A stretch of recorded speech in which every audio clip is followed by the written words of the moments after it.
नमस्कार, स्वागत है आप सभी का एएनबी न्यूज़ पर। मैं आपके साथ मोहम्मद गुलरेज और वक्त हो चुका है हमारे खास पेशकश अपनों उत्तराखंड का। और मुख्यमंत्री पुष्कर सिंह धामी ने पश्चिम बंगाल के राजनीतिक हालातों और उत्तराखंड की आर्थिक संभावनाओं पर बड़ा बयान दिया है। और मुख्यमंत्री ने बंगाल चुनाव पर चर्चा करते हुए कहा कि वहाँ टीएमसी के खिलाफ जनता में भारी गुस्सा और निश्चित रूप से डबल इंजन की सरकार बनेगी। और साथ ही उन्होंने उत्तराखंड के वन उत्पादों पर जोर देते हुए कहा कि राज्य का शहद औषधीय गुणों से भरपूर है और सरकार ने अब इसकी क्षमता पूरा उपयोग करने का निर्णय लिया है ताकि उत्तराखंड के शहद को दूसरे राज्यों तक पहुंचाकर आर्थिक स्थिति को मजबूत किया जा सके।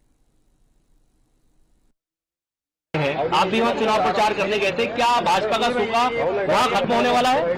देखिए, एग्जिट पोल अपनी जगह पर है, एग्जिट पोल अपनी जगह पर है, लेकिन मैं चूंकि वहाँ चुनाव में भी गया, मैंने वहाँ पर जिस प्रकार से लोगों को जो सरकार है टीएमसी की, उस सरकार के खिलाफ लोगों के अंदर परिवर्तन की लहर देखी, एक जनाक्रोश देखा, तो इसमें कोई संदेह नहीं है कि वहाँ पर डबल इंजन की सरकार बनेगी, भारतीय जनता पार्टी की सरकार बनेगी। लोग वहाँ के भय से, भ्रष्टाचार से, बेरोजगारी से और जो विकास बिल्कुल समझ लीजिए कि एक तरह से ठहर सा गया है, वो तेजी से करने के लिए लोग आतुर थे और उन्होंने उसी दिशा में मतदान किया है कि आंकड़े सभी जगह से जो भी आ रहे हैं, पूर्वानुमान उन सभी में आ रहा है।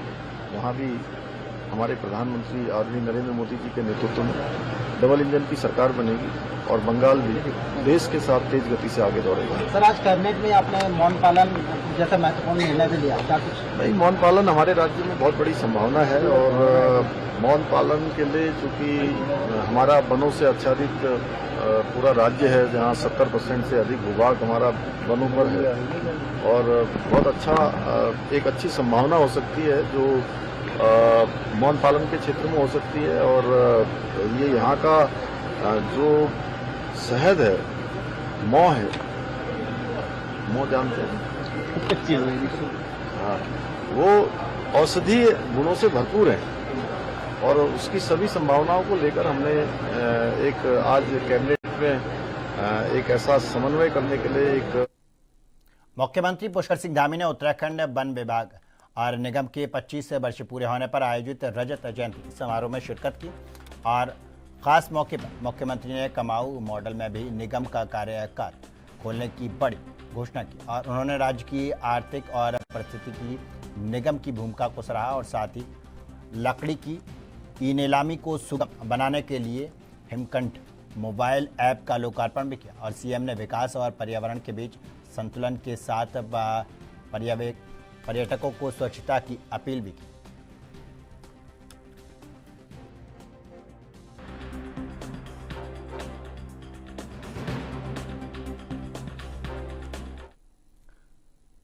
उत्तराखंड में मौसम का मिजाज एक बार फिर बदलने वाला है और जिसे लेकर मौसम विभाग ने अगले 24 से 48 घंटों के भीतर भारी बारिश और ओलावृष्टि का अलर्ट जारी किया। और विभाग के अनुसार देहरादून, नैनीताल और चमोली समेत कई पहाड़ी जिलों में 40 किलोमीटर प्रति घंटा की रफ्तार से हवाएं चलने और ओला गिरने की संभावना जताई है।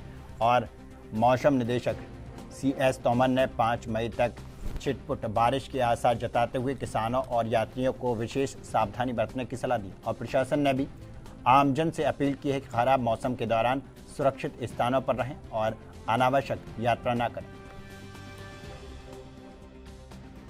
एक्टिविटी रही है और आगे भी हम अनेक स्थानों पे अगले 2 दिन में जो है अगले 48 घंटे में 29 और 30 अप्रैल 2026 में हम एक्सपेक्ट कर रहे हैं कि अनेक स्थानों पे हमारे को हल्की से मध्यम दर्जे की बारिश देखने को मिल सकती है इसके। और उसके बाद जो है कुछ स्थानों पर जो है पूरे वीक में जो है यानी कि 5 तारीख तक हमको कहीं ये बारिश देखने को मिल सकती है, हल्की से मध्यम दर्जे की बारिश एक्सपेक्ट कर रहे हैं। जो मुख्यतः आज अगले 24 घंटे में जो हम एक्सपेक्ट कर रहे हैं वो है हेल, जो हमें वार्निंग दी है वो हेल हो सकता है कुछ जगह पे, या इंटेंस रेल स्पेल हो सकते हैं। और रेस्ट वीक में हम पूरे वीक में एक्सपेक्ट कर रहे हैं कि तो तेज हवाएं 40 से 50 किलोमीटर प्रति घंटे की रफ्तार की तेज हवाएं वो देखने को मिल सकती है। तो इसके मद्देनजर हमने जो है फोकस किया है कि जो कुछ हमारे जनपद है, खासतौर से पहाड़ी जनपद है, देहरादून, टिहरी, उत्तरकाशी, उत्तराखंड, नैनीताल में हमने ये हेल की वार्निंग दी है अगले 24 घंटे में। और जो बाकी जो है हम तेज हवाओं की रफ्तार की हम वार्निंग दे रहे हैं वो 30 तारीख को लगभग हम पूरे प्रदेश में एक्सपेक्ट कर रहे हैं, और सब प्रदेश के सभी जिलों में। और इसी तरह से जो है 30 तारीख में हरिद्वार और उधम सिंह नगर पे छोड़ के, जबकि 1-2 तारीख में जहाँ तक हिली एरिया में एक्सपेक्ट कर रहे हैं कि इस तरह की हवाएं या गरज के साथ बिजली गिरने की संभावना है, ये बन सकती है। उत्तराखंड के मुख्यमंत्री पुष्कर सिंह धामी ने हल्द्वानी में आयोजित वरिष्ठ नागरिक सम्मान और खेल महोत्सव 2026 में शिरकत की, और जहां उन्होंने समाज के वरिष्ठ नागरिकों में के अमूल्य योगदान की सराहना करते हुए उन्हें सम्मानित किया। और इस अवसर पर मुख्यमंत्री ने खेल महोत्सव का उत्साह बढ़ाते हुए कहा कि ऐसे आयोजन न केवल बुजुर्गों को नई ऊर्जा प्रदान करते हैं बल्कि युवा पीढ़ी के लिए भी प्रेरणा का स्रोत बनते हैं। और कार्यक्रम के दौरान धामी ने राज्य सरकार की वरिष्ठों के प्रति प्रतिबद्धता दोहराई और खेल और स्वास्थ्य को बढ़ावा देने की इस अनूठी मेल की जमकर प्रशंसा की।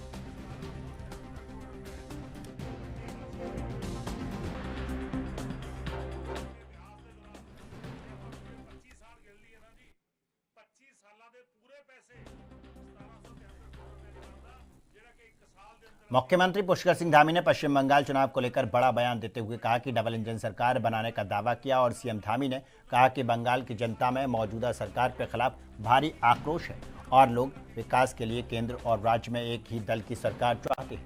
और उन्होंने आरोप लगाया कि बंगाल में कानून व्यवस्था पूरी तरह से ध्वस्त हो चुकी है और विकास कार्य ठप पड़े।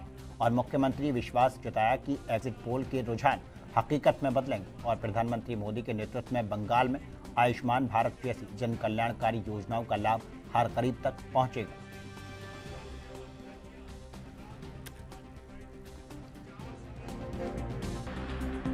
तरीके से श्रद्धालु भी दिख रहे हैं।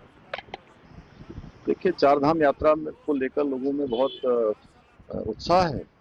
पूरे देश दुनिया के सनातनी चारधाम आना चाहते हैं, उसके अनुरूप सभी व्यवस्थाएं यहाँ पर की गई है। अच्छी चारधाम यात्रा चल रही है और लगभग एक सप्ताह में 5 लाख से भी अधिक लोगों ने चार धामों के अभी तक दर्शन कर लिए हैं। और चूंकि अब मई का महीना आने वाला है, इस महीने यात्रा पूरे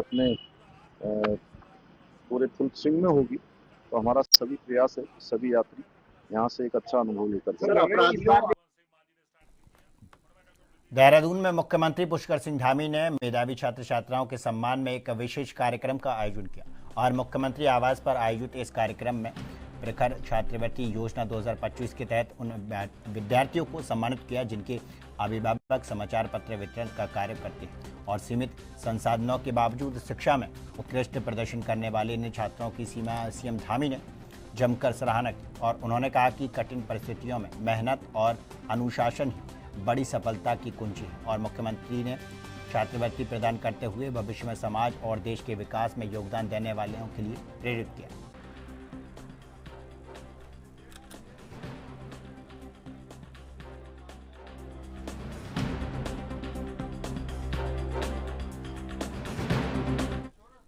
देहरादून में अवैध प्लॉटिंग पर प्रशासन का बुलडोजर चला और मसूरी देहरादून विकास प्राधिकरण ने मेहूबाला क्षेत्र में विकसित की जा रही एक अवैध कॉलोनी को पूरी तरह से ध्वस्त कर दिया। और श्रीराम इनक्लेव में करीब 10 बीघा भूमि पर बिना अनुमति के काम चल रहा था। और लगातार मिल रही शिकायतों के बाद प्राधिकरण ने यह सख्त कदम उठाया और एमडीडीए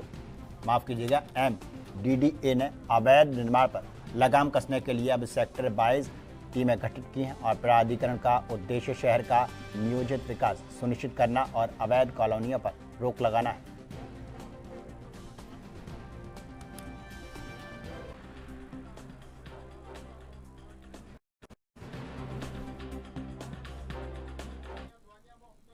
उत्तराखंड में परिवहन व्यवस्था को साधने के लिए सरकार ने कमर कस ली है। और परिवहन मंत्री प्रदीप बत्रा ने अधिकारियों को सख्त निर्देश देते हुए कहा कि सड़कों पर यातायात नियमों का पालन हर हाल में सुनिश्चित किया जाए। और मंत्री ने उन निजी वाहनों पर कड़ी नाराजगी जताई और जिन पर अनाधिकृत रूप से उत्तराखंड सरकार लिखा गया है। और उन्होंने ऐसे वाहनों की तुरंत जांच कर कार्रवाई के आदेश दिए हैं। और सरकार का लक्ष्य है कि प्रदेश में सुरक्षित और पारदर्शी वाहन सुरक्षा सुविधा देना और आम जनता को परेशानियों से निजात मिल सके।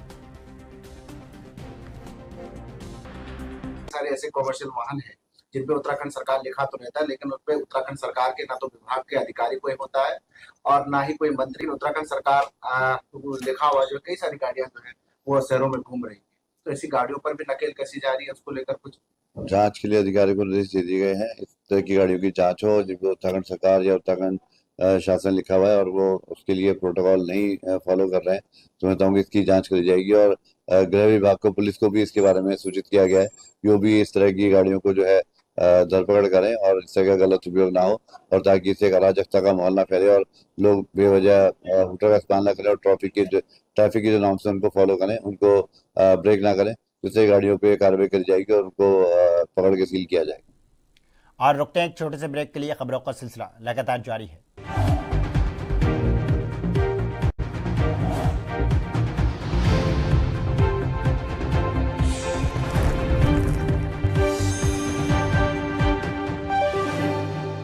ब्रेक के बाद एक बार फिर आप सभी का स्वागत है और रुक करते हैं खबरों की ओर। उत्तराखंड की केदार धाम से भक्ति का एक बेहद सुंदर तस्वीर सामने आई है और जहां प्रख्यात गायक कैलाश खेर ने बाबा केदारनाथ के दरबार में माथा टेका और कैलाश खेर ने मंदिर में विशेष पूजा अर्चना की और भगवान शिव का आशीर्वाद लिया। अब मंदिर परिसर में प्रवास के दौरान वो काफ़ी सरल अंदाज में नजर आई और जहां उन्होंने वहां तैनात सुरक्षा कर्मियों और तीर्थ पुरोहितों से आत्मीय बातचीत भी की। और कैलाश खेर ने अक्सर अपनी आध्यात्मिक रुचि के लिए जाने जाते हैं और बाबा केदारनाथ के प्रति उनकी अगाध श्रद्धा वहां मौजूद श्रद्धालुओं का भी मन मोह लिया।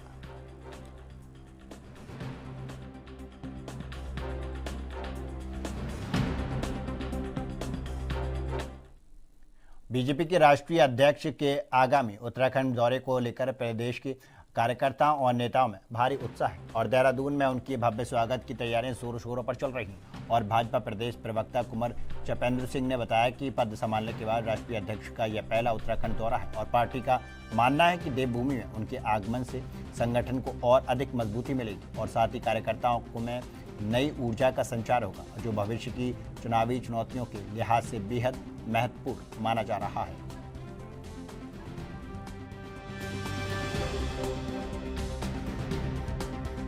तोरण गेट लगाए जाएंगे और किस तरह का स्वागत होगा? माननीय राष्ट्रीय अध्यक्ष नितिन नवीन जी का राष्ट्रीय अध्यक्ष बनने के बाद ये उत्तराखंड का पहला दौरा है।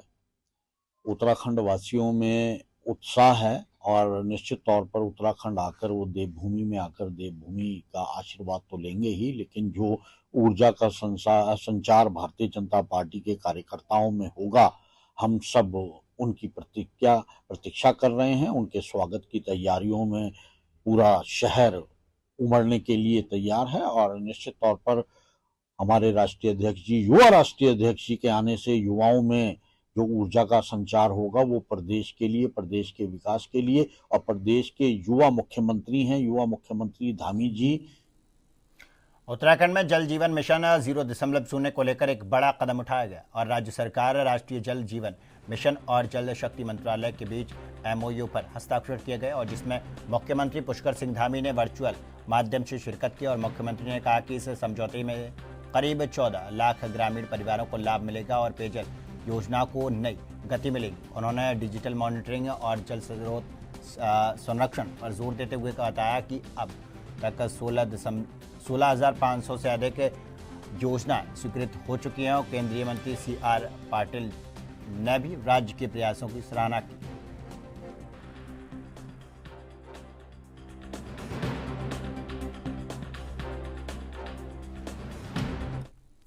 देवभूमि उत्तराखंड में केदारनाथ यात्रा 2026 आस्था के नए कीर्तिमान स्थापित कर रही है और 22 अप्रैल को कपाट खोलने के बाद से ही बाबा के दर पर श्रद्धालुओं का भारी सैलाब उमड़ पड़ा है। और आपको बता दें कि यात्रा के पहले हफ्ते में दर्शन करने वाले भक्तों का आंकड़ा 2,07,000 के पार पहुंच गया और श्रद्धालुओं का यह रिकॉर्ड संख्या में पहुंचना बाबा के प्रति अटूट विश्वास को दर्शाता है। और भारी भीड़ के बावजूद प्रशासन की सुव्यवस्था यात्रा को सुगम और सुरक्षित बनाने में जुटी हुई है।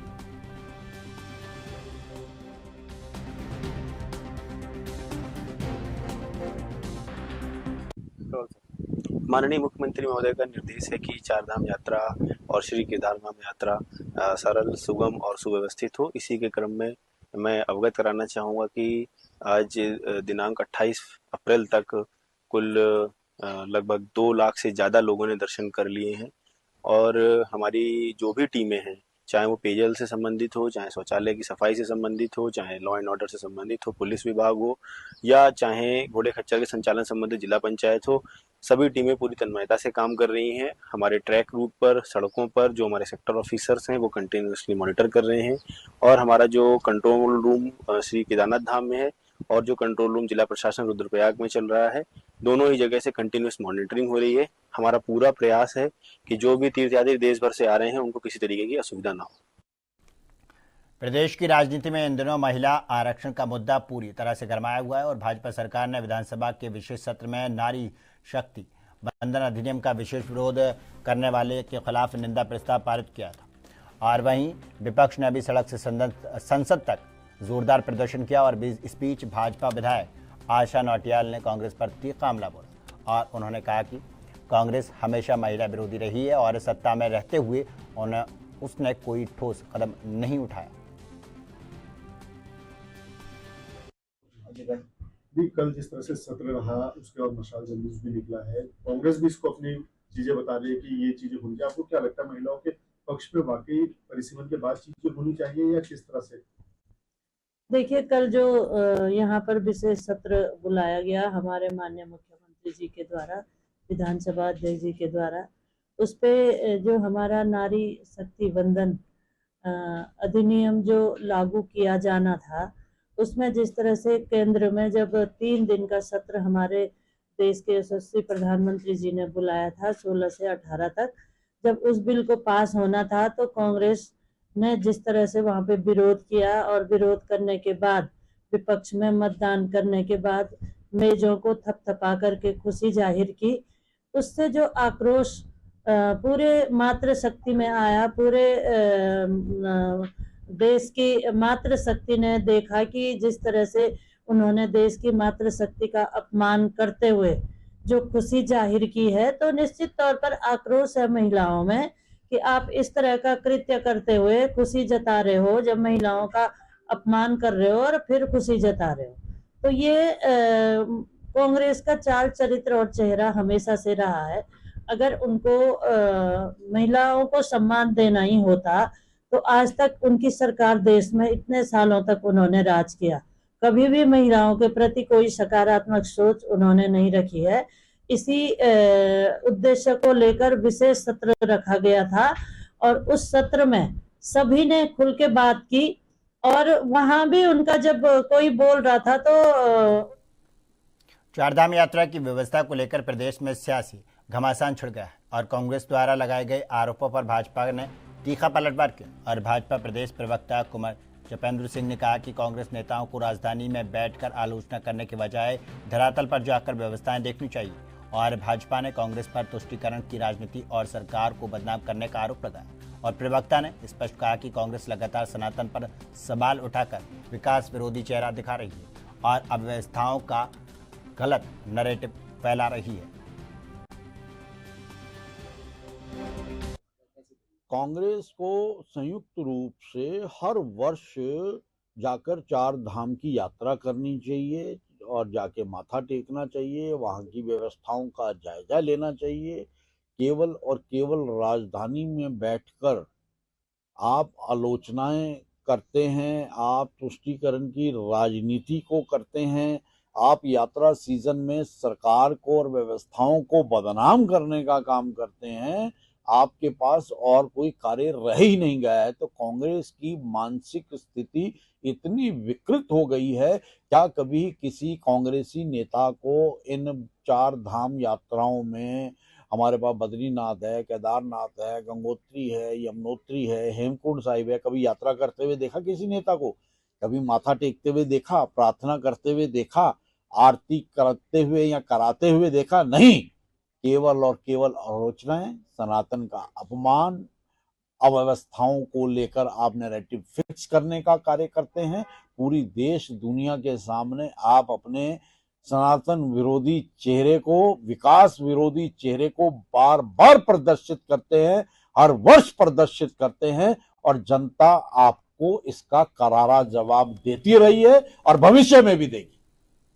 हल्द्वानी में universal convent senior secondary school में आगामी 2 मई 2026 को एक विशाल जन आरोग्य महाकुंभ का आयोजन होने जा रहा है और मनोज पाठक और स्कूल प्रबंधक सुशील जोशी ने बताया कि इस निःशुल्क शिविर में मैक्स दिल्ली के विशेषज्ञ डॉक्टर हृदय रोग और कैंसर और हड्डी रोग जैसे गंभीर बीमारियों की जांच करेंगे और ख़ास बात यह रही कि मरीजों की सुविधा के लिए 30 किलोमीटर के दायरे में निःशुल्क बस सेवा भी उपलब्ध रहेगी और प्रशासन से अनुमति प्राप्त कर यह कैंप सुबह 11 बजे से ही शाम 4 बजे तक चलेगा और आयोजकों ने जनता से इस स्वास्थ्य शिविर का अधिक से अधिक लाभ उठाने की अपील की है।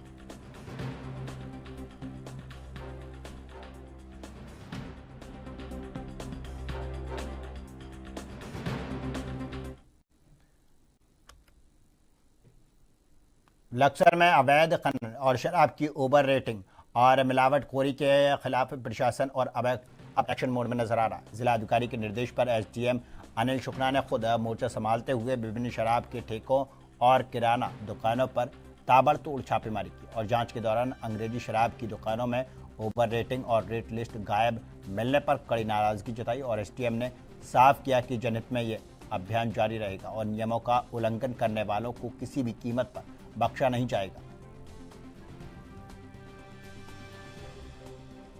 अधिकारी महोदय द्वारा निर्देश दिए गए हैं कि क्षेत्र में माइनिंग की और जो है आबकारी की दुकान का, राशन कार्ड, गैस गोदाम, परिवार रजिस्टर की नकल, आयुष्मान कार्ड, वोटर कार्ड, सबकी जो है चेकिंग की जाए बराबर और इस पर जो है मॉनिटरिंग रखी जाए जिससे जनता को कोई कष्ट न हो। उसी के क्रम में कोर्ट केस निपटाने के बाद यहाँ पर जो है आए हैं और यहाँ पर पहले से ही कुछ जो है सूचनाएं मिलती रही हैं कि ओवर रेटिंग करते हैं।